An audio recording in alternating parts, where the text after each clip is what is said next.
PK Salasya decided to tell President William Ruto nothing but the truth in Mumias East constituency. Let us listen to him speaking before we proceed. Na tukiinvolve stakeholders, hata hiyo mambo yako ya SHA itafanya kazi, because we never involve the stakeholders in the decision like public and whatever. Lakini huko hapa mimi nataka Bwana Rais unichukue mimi nikuwe personal advisor wako, unilipe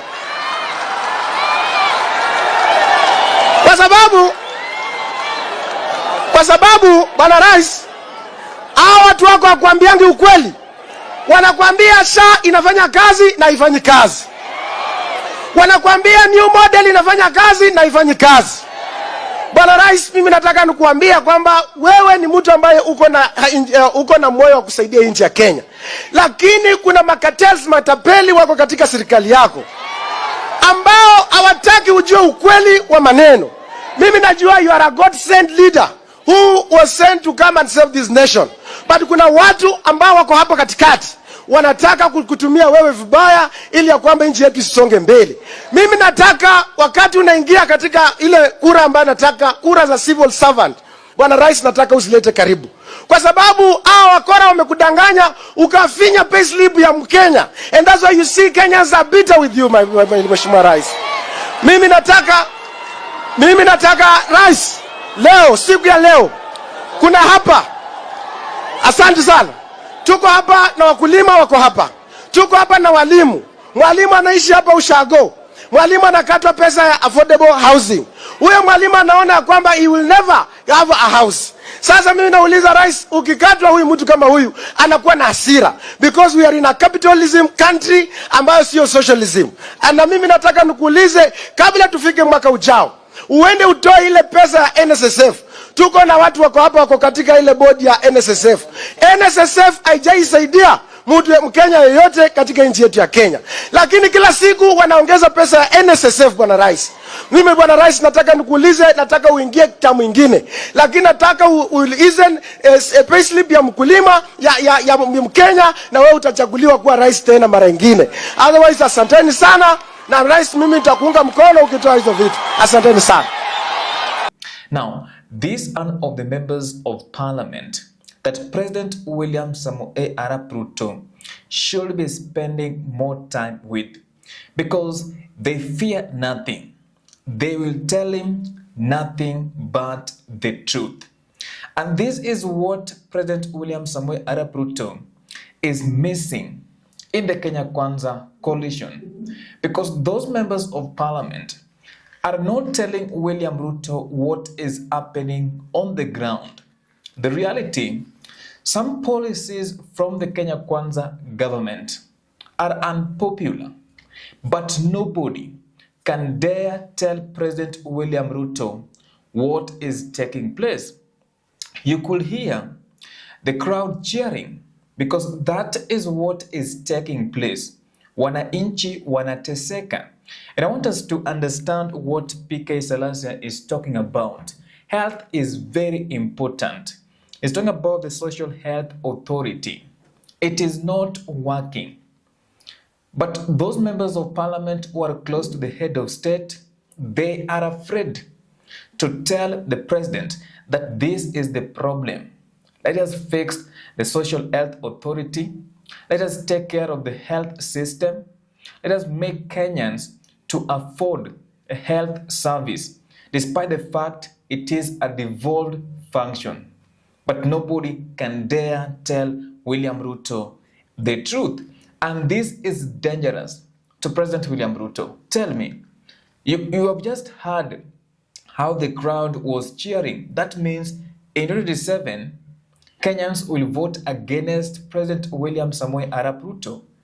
And those who are close to him are just clapping, oh, tuko na rais, oh, 2027 tutashinda. Utashinda aje? And the people are hostile. They don't want anything to do with the Social Health Authority because it is not working.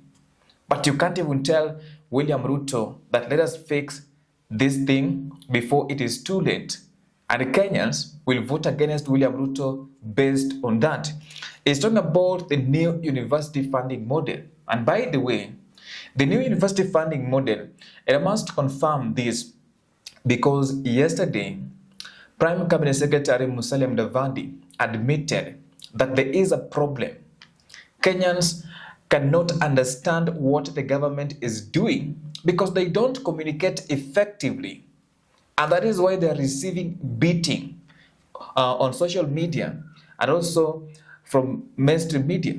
Because the way they communicate, despite the fact they were saying the new university funding model is the best, but the universities, they were not aware about how it is working. The parents who are paying school fees were not even aware. And you want to force these things, but you can't communicate. And this is the problem with this administration. They must be in a position to understand that Kenyans are also human beings. The last is talking about, let me tell you something. It's talking about cartels. So who are these cartels in President William Ruto's administration? Because I remember there was a time the head of state promised to deal with the cartels, whether in the health sector, whether in the agricultural sector. And I remember at one point he said that kuna watu wengine watasafirishwa. So who are these cartels that the head of state cannot deal with? But I like what PK Salasya has decided to tell William Samoei Arap Ruto, the President of the Republic of Kenya, because that is what is missing. And if members of parliament in UDA can speak like Peter Salasya, then this government will deliver something before 2027. Anyway, guys, that is just my opinion. In case you have any counter opinion, feel free to share in the comment section. I will be reading your feedback and also replying to it. Now, I promised at the end of my videos to carry out civic education. This is what you need to do. You need to register as a voter as soon as possible. And the beauty of being a registered voter is that you can participate in two types of elections. One, general elections. Two, by-elections. Remember also to demonetize politics. That is the only way we can get leaders of high integrity. Have you ever wondered where members of parliament, members of county assemblies, and senators, even governors, and even the president, where will they get the money after they have been elected in an office? These people might be tempted to steal public funds, and therefore they will be promoting corruption. So for us to kill corruption, which is a disease in the Republic of Kenya, let us demonetize politics. Then lastly, remember to vote for someone with a vision. And this is very important. If you want the status of your ward constituency and the country at large to change, then we must have leaders that are visionary oriented, because if they don't have a vision, how will they transform our lives and the people who are electing them? Anyway, guys, I will see you in the next video.